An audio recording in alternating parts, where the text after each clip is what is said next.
अगर आप भी यूपीएपीओ मेंस दे रहे हैं तो फिर आपके लिए वीडियो बहुत इंपॉर्टेंट होने वाला है, क्योंकि आज इस वीडियो में मैं आपको बताऊंगी कि यूपीएपीओ मेंस के लिए हिंदी आपको कैसे तैयार करनी है।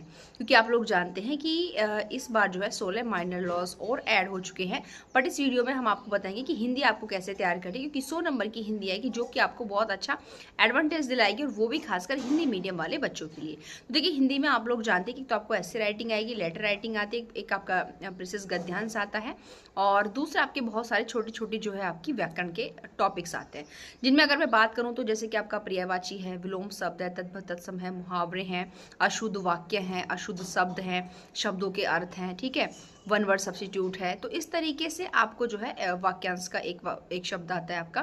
तो यहाँ पर सबसे पहले तो अगर देखिए, सबसे बड़ी बात होती है कि हर बच्चे की लाइफ एक जैसी नहीं होती, रूटीन एक जैसा नहीं होता।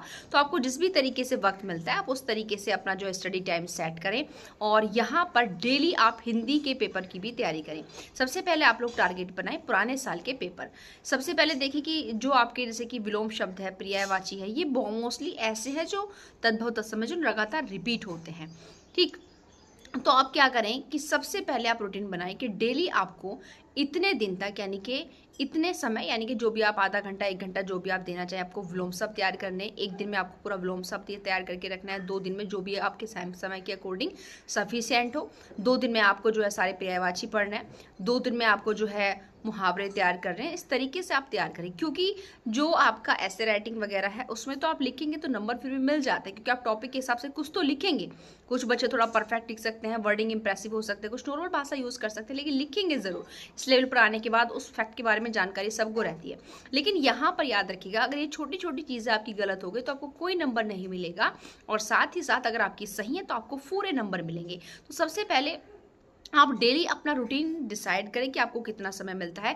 सबसे पहले पुराने साल के जितने भी आए हुए ये सब चीज़ें उनको आप सॉल्व करें डेली, कि आपको इनमें से कितना आता है, और आप तब लगातार सॉल्व करेंगे तो आप देखेंगे कि कितना रिपीट हुआ है। तो आप ये ज़रूर करें, लगातार छोटी छोटी चीज़ों की प्रैक्टिस करें, लिख कर दिखें, ताकि शब्दों में भी आपके मिस्टेक ना हो। उसके बाद अगर हम बात करें लेटर की, पत्र लेखन की, एक क्वेश्चन भी आता है इसमें आपकी लैंग्वेज की डिसाइडेड, कि राष्ट्रभाषा क्या है, राजभाषा क्या है, इनके डेवलपमेंट कैसे होता सकता है, संपर्क भाषा क्या है, उस तरीके से। तो आप लगातार अगर पुराने साल का पढ़ेंगे तो आपको आइडिया हो जाएगा, और आपके शब्द आपके मजबूत हो जाते हैं, और लिखने का तरीका और अनुभव आपको मिल जाता है। लेटर राइटिंग, देखिए हम सभी लोग ऐसी सोसाइटी से बिलोंग करते हैं जहाँ हमारे आसपास बहुत सी समस्याएं हमें देखने के लिए मिलती हैं। तो अगर प्रेजेंट की आप समस्याएं लें, प्रेजेंट की समस्या क्या है भाई, जैसे बिजली विद्युत की समस्या बहुत बड़ी दिक्कत बनी हुई है आज के टाइम में, उस पर आपको लेटर राइटिंग लिखने के लिए आ सकता है। साइबर ठगी कितना ज़्यादा आपका चल रहा है, ऑनलाइन एजुकेशन के बारे में क्या आप चीज़ें कर रहे हो उसके बारे में आपको लेटर लिखने के लिए आ सकता है। साथ साथ दहेज प्रथा के उन्मूलन पर आपके क्या तर्क हो सकते हैं, ये पर लेटर आपको लिखवा सकते हैं।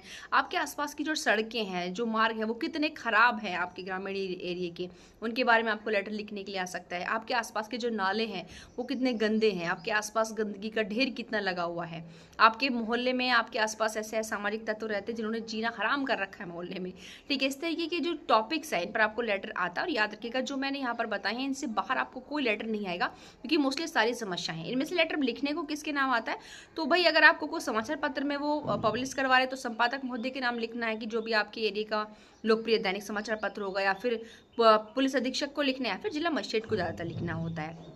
हम बात करते हैं एसए की, तो याद रखिएगा जो एसए है वो भी इन्हीं टॉपिक्स में से आपका आता है मोस्टली। ये एक तो आपको एनवायरमेंट्स में से जरूर आएगा, इनकी ग्लोबल वार्मिंग, तो आप ग्लोबल वार्मिंग को उस तरीके से तैयार करिए कि अगर एनवायरमेंट पर कोई भी अगर आपसे पूछा जाता है तो आप उसको तैयार कर लें। महिला सशक्तिकरण, वुमेन से कई तरीके से ऐसे बन सकते हैं, तो आप एक ही ऐसे इस तरीके से तैयार करें। अगर वो 131st अमेंडमेंट को भी इंक्लूड करके पूछता है तो आप उसको कर दें। तो एक तो आप ग्लोबल वार्मिंग एनवायरमेंट पे कैसे जरूर तैयार करें, दूसरा वुमेन एम्पावरमेंट पे कैसे जरूर तैयार करें। उसके पश्चात आपका जो एआई डिजिटल चीजें चल रही, यहाँ से जरूर पूछा जाएगा, इस बार ध्यान रखें।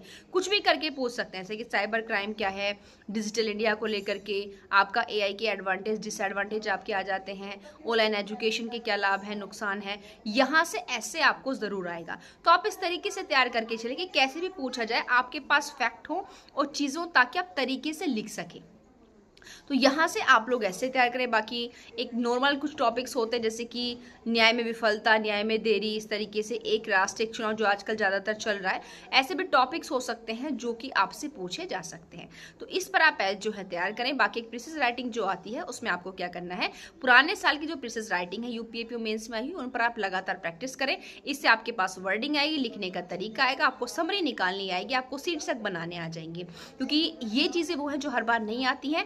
इनमें हम प्रैक्टिस कैसे करेंगे, पुराने साल के अकॉर्डिंग हम तैयारी करेंगे। तो भाई इस तरीके से आप यूपीएपीओ मेंस हिंदी की तैयारी करें। और इसी तरीके से एक वीडियो और हम आपके लिए बनाकर लाएंगे जो कि आपका 16 माइनर लॉस के अकॉर्डिंग होगा कि आपको अपने किस तरीके से तैयार करने हैं। और फिर एक बार आपको बता दूं कि भाई यूपीएपीओ मेंस में ज़्यादा वक्त आपका नहीं बचा हुआ है। आप लोग अपने टिकट वगैरह कंफर्म करा लें ताकि आपको जाने आने में दिक्कत ना हो, दिमाग सही रहेगा, तभी हम अच्छा एग्जाम दे पाएंगे। क्योंकि फिर वेटिंग में आ गया तो समस्या हो जाएगी, क्योंकि सबका सेंटर इस बार लखनऊ है।